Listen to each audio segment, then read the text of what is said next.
go after that. What I'm going to do now. All right. Can I get a round of applause, son?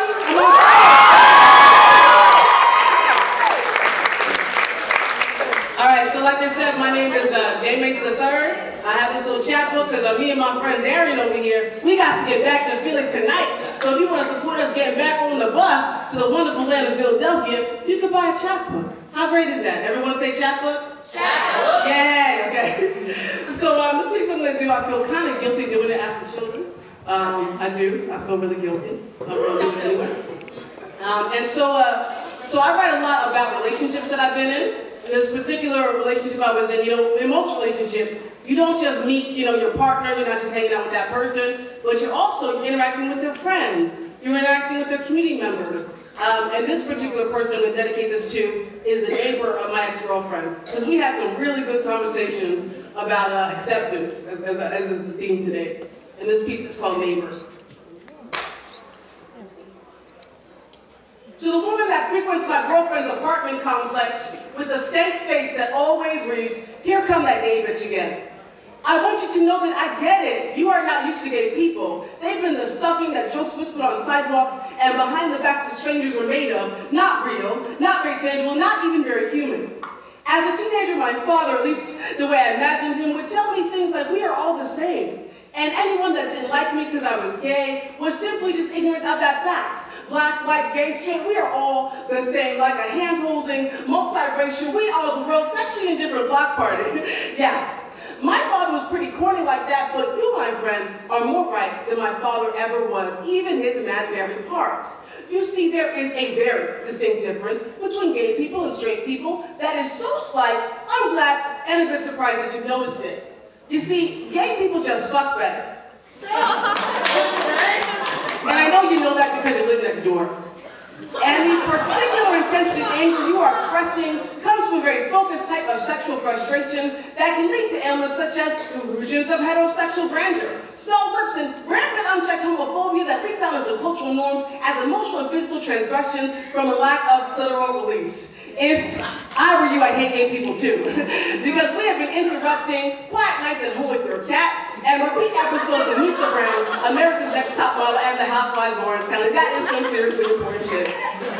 I only can offer you an explanation, hope, with my sincerest of apologies, we can still be friends, or in the least, the still of neighbors.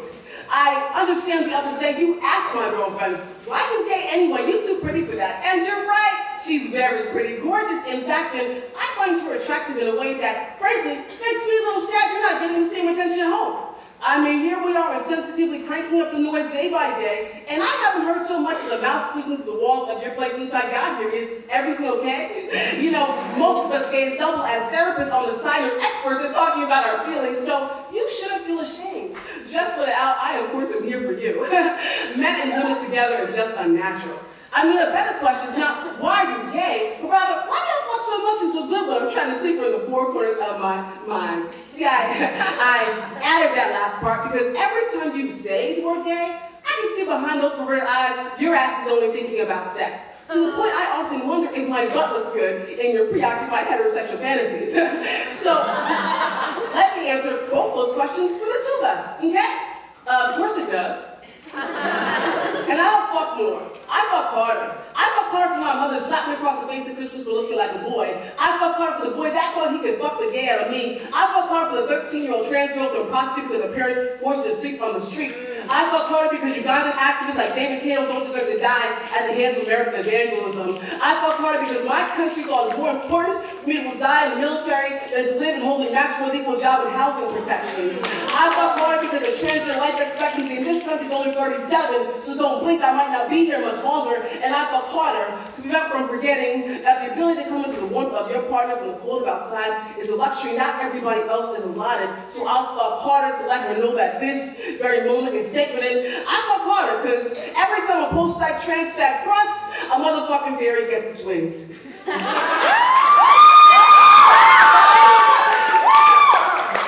that being said, if you have any more questions, you can feel free to give a knock on the door of apartment 305B, and I'd be more than happy to answer them for you. I hope you have a good night. See, I'd say good night sleep, but between you and me, I just got back from a long trip. And the way my girl looked today, ain't nobody in this place getting type arrest until next week. But don't worry, stereotypes aren't all true, and gay people don't just fly. For instance, yesterday, I had time to get a fair trade coffee at the co-op, which means I may just have enough time later to take some notes for your boyfriend there. So leave your light on, so we can chat again. Neighbor, thank y'all.